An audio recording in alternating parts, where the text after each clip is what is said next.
Welcome to Judge for Yourself. Before we get into the topic for this particular program, I would like to say something with regard to last week's program, which was, of course, about the Department of Arts and Culture under the ministership of Gayton McKenzie. We, of course, invited Mr. McKenzie on, and all we got was basically some response of a particular kind, I think on Facebook or Twitter, which was incomprehensible, didn't tell us anything. Again, I say, Mr. McKenzie, you've got a case to answer. The public deserve answers.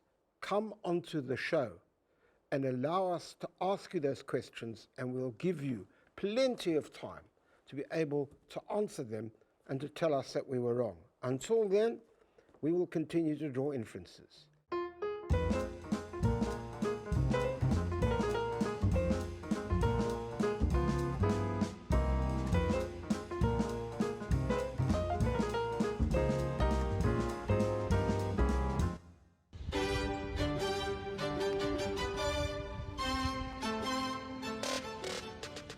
Welcome to Douglasdale at this wonderful snorkel pool that has been here for about 3 years, despite many attempts to fix it. When the grader comes in the dead of night so that people can earn overtime, they burst the pipe again.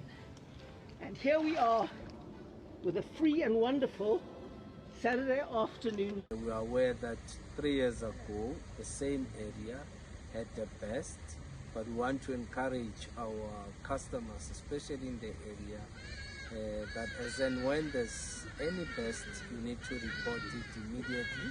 Do not stand on the previous query that you logged. You have to log it as a new query. How to go into the Department of Water and Sanitation here in Pretoria. We've got a cup of water for her to drink. We are here with this water from the Yaske River for the minister. Yeah, because the water in Yaske River is poisonous, it's polluted. So we wanted the minister to take a sip of this water. Here we go. Section 27 of the Constitution basically provides for the right to water, certainly to progressively develop access to water for all South Africans. And after years of neglect, water suddenly has become a top priority of government. This is unacceptable. We want water today, this minute, because this has been going on for 2 to 3 weeks. If this wasn't happened, our voices would not have been heard. We are just trying to get water, which is a simple, basic need for every resident in the Tongaat area. As we saw last year, they brought in the bomb squad, nothing's happened. Then there was a presidential task team, a working group and task team. Not much has happened. Now they're throwing the big numbers. But they've got to get the specialists in. We will now elevate our response to water crisis to a National Water Crisis Committee, which I will chair. The structure will bring together all existing efforts into a single coordinating body. It will ensure that action is taken swiftly and effectively to address the problem. You know what I found particularly interesting about what the President said? Nobody seems to take responsibility for the 30-odd years of neglect and the crisis we now are in. He never said, well, we've been in charge of these local governments, our party, for this particular point in time, and it's our fault. Let me be absolutely clear. I'm not suggesting that he shouldn't do something urgently. What I am suggesting is take responsibility. And then you could say, it's because we take responsibility that we now must urgently address the problem. But to sort of pretend that some sort of people from Mars were running local government until now, really, that's an insult to our intelligence. There's no way that you cannot have rain. Clouds are gathering, clouds are gathering, clouds are gathering, Tata, clouds are gathering, clouds are gathering, clouds are gathering, it's raining, it's raining, it's raining, it's raining, it's raining. Municipalities have neglected the maintenance of their water distribution systems for decades. They haven't been investing sufficiently in additional infrastructure to cater for population growth, particularly in urban areas. Money that gets paid for water must be spent on fixing the water. and not siphoned off into the general account as happens now. There are limitations to which support can result in impact. So, for example, if we provide support to Johannesburg Water and we advise that level 2 water restrictions need to be implemented and enforced by the Johannesburg Metro Police Department, and if the city doesn't listen to our advice, then we can't force the city to do that because it's a decision which must be taken by council. It's almost as if it's okay that people can go without water for 25, 27 days. Selby, for example, has to rely on water tanks for a year, and there's no urgency. But I am prepared to accept that at least he did this. He urgently dispatched his water and sanitation cooperative governance ministers to the front lines of Gauteng. The city of Johannesburg needs about 24 to 25 new water reservoirs. They've already started in building 19 reservoirs. He announced that over 150 billion will be spent on water infrastructure over the next few years. So does that mean now, the fact that all this money is now allocated, we're still dependent on the municipal governments to do their job in order to resolve water crisis in the various parts of the country? Absolutely, Dennis, you're quite correct. And more so, we are still dependent on municipalities funding the operation and maintenance of their water distribution systems from revenue from the sale of water. Our last no-drop report found that municipalities on average in South Africa have 47% non-revenue water. Many of the municipalities are on a vicious downward cycle where they have high non-revenue water, leading to insufficient budget allocations for maintenance and development of water infrastructure. The insufficient budget allocations for maintenance in return resulting in increased leaks in the distribution system, which again results in increased non-revenue water. Did you notice what Dr. Phillips said? He basically said that national government has a limit to remit in this particular regard. So yes, 150 billion, in fact it was more, which was basically put up in the budget for water infrastructure. But as he rightly said, you manage it by way of a national water resource infrastructure agency, you've still got a problem. And the problem is that the local government will ultimately be responsible for provision of water under our present constitutional dispensation. So last year we did a bit of an investment which is not substantial, which is at about 1.7 billion. We need about 3 billion annually at least. Local governments, I think that there is no consequence management. So you can do your job as bad as you can, the worst ever, and you still have your job. We have so few technically trained engineers with experience to be able to handle the kinds of issues that are out there. And those kind of issues require you as a trained engineer, it often takes, by the way, even up to about 20 years to become really experienced in running a wastewater treatment plant. You need experts here, possibly even international experts. Put the politics aside, do not let the politicians interfere, and let's do this, because otherwise you're going to put work out for tender, cadres are going to get the tenders, work doesn't get done. Halfway through, they get another team in. We saw it on road infrastructure. So yes, we can have a national water crisis committee that the president will chair himself. That's terrific. But at the end of the day, unless local government works, where does that leave us? To an extent that there will be no water in Johannesburg completely, then that's the only time I would believe at national disaster. The interventions and the decisions that we are making will go a long way in addressing this problem, but Johannesburg is not a national disaster. They have not been able to do the basic infrastructure maintenance. It's a chronic illness or disease across all the municipalities. 73% of our water service authorities, which are the municipalities, are dismally failing and cannot do the job that they need to do in terms of water and sanitation.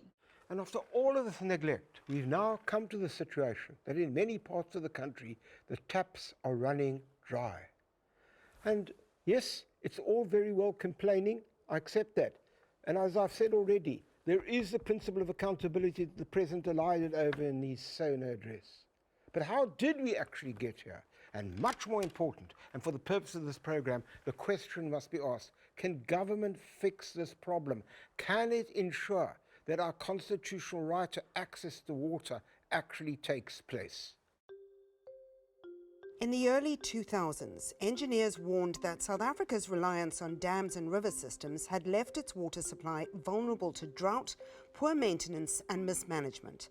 Experts cautioned that aging treatment facilities would begin to affect service delivery and water quality. By 2001, 85% of households had access to piped water as government worked to extend services after apartheid. Within those first 10 years of our democracy, 12 million people got access to water that didn't have it before. But demand was rising. South Africa's population grew from about 45 million people in 2001 to more than 60 million by 2022. That strain is caused because there's more and more pressure on pipelines that weren't designed to handle the kind of pressure and reticulation that's going through them. Much of the country's water still depended on large dam systems built decades earlier, including the Vaal River system, which supplies Gauteng. By 2010, municipalities were under scrutiny for underinvestment and poor maintenance, but these warnings were largely ignored, and the breaking point came in 2023 when taps started running dry across the country. Pressure on South Africa's water system was growing.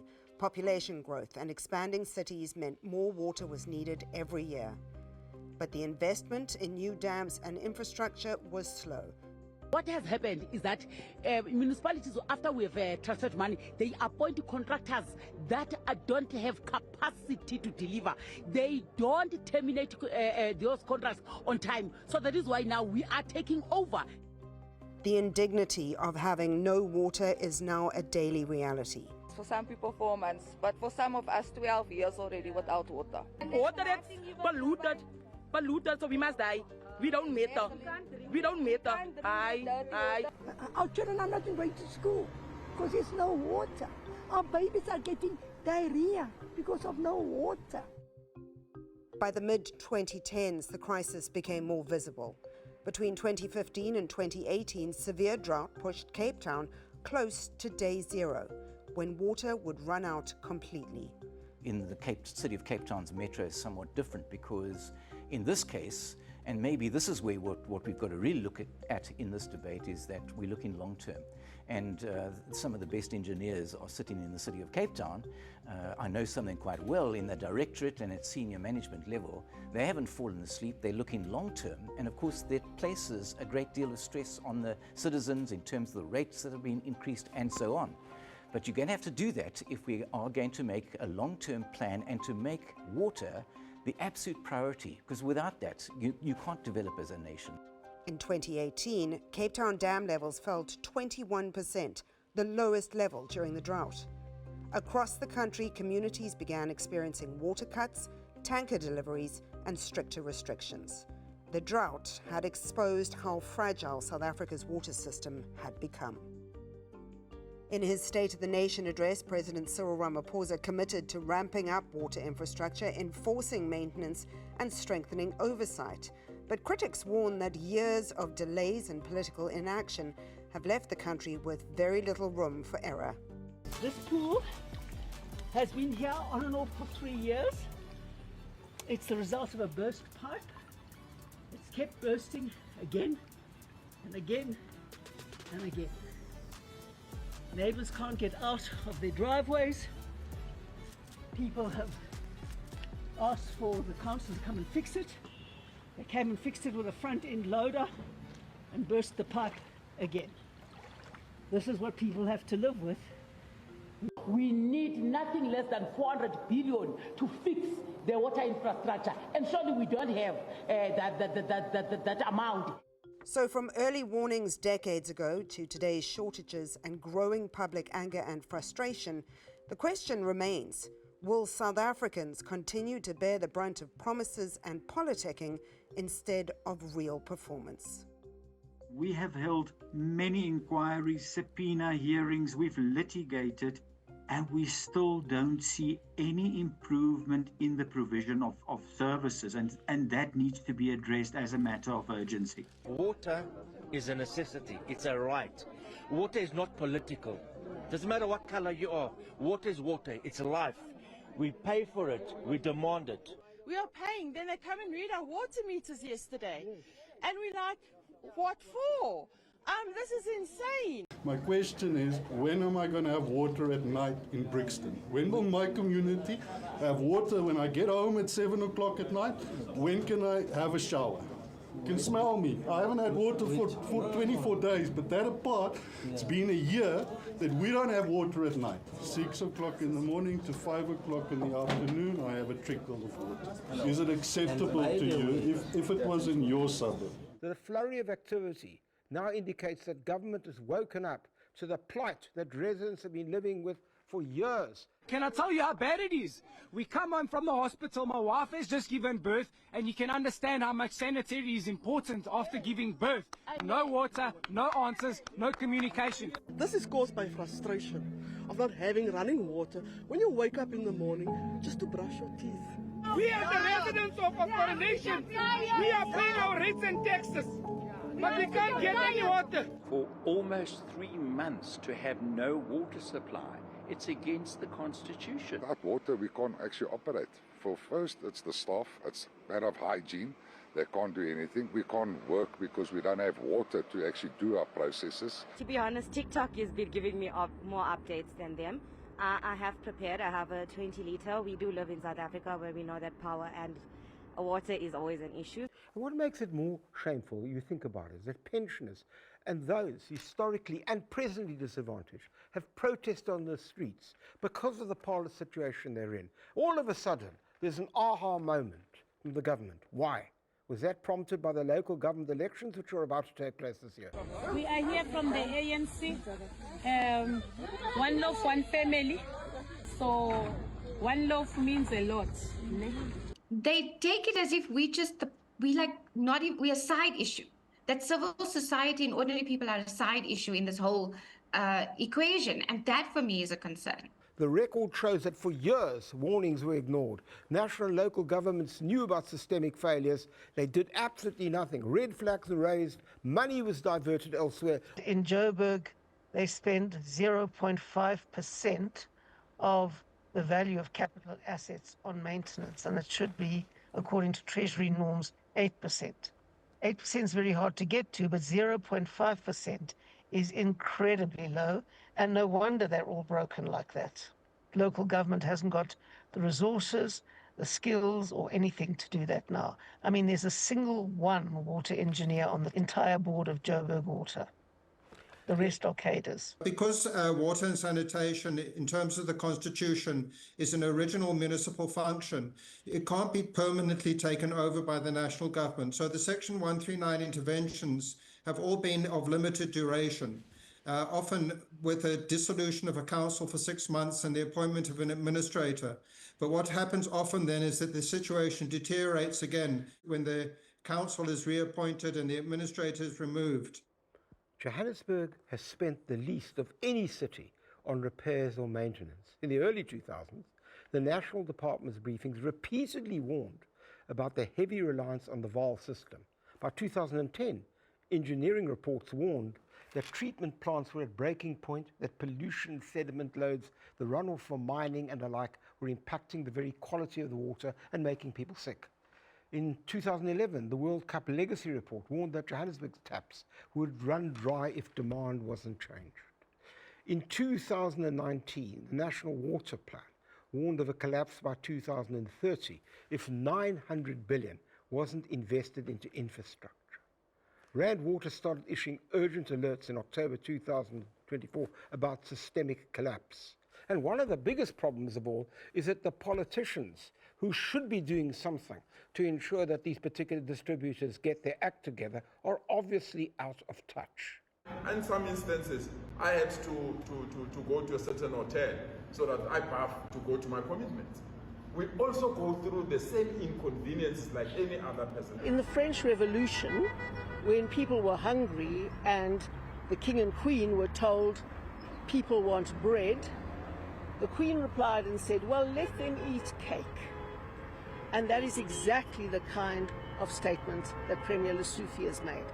I go to a hotel to shower because I'm also affected by water cutoffs. To expect people to just accept the water crisis by paying extra to go to a hotel is outrageous. There isn't one sphere of government that can be left blameless. I think that we must admit that before the changes in the national government, we had 10 to 12 years of a national government that wasn't doing what they needed to do. There was corruption. It was one of the departments that was involved in state capture. And because of that, we had a delay in the Lesotho Highlands water project, which then also created the kind of domino effect of what we're feeling in the municipalities. And that's the key. Accountability to the public is vital to constitutional democracy. And what has happened for 30 years, just like electricity, what has happened, ignoring all the reports about the disaster that was to take place. Water is absolutely central to life, even more so than electricity. And the question really now arises, will you actually fix the problem, government, whether it be local government, provincial government, or national government? It has to be fixed. That's what South Africans deserve. And let me tell you something. If you fail us again, people will judge for themselves. Good night.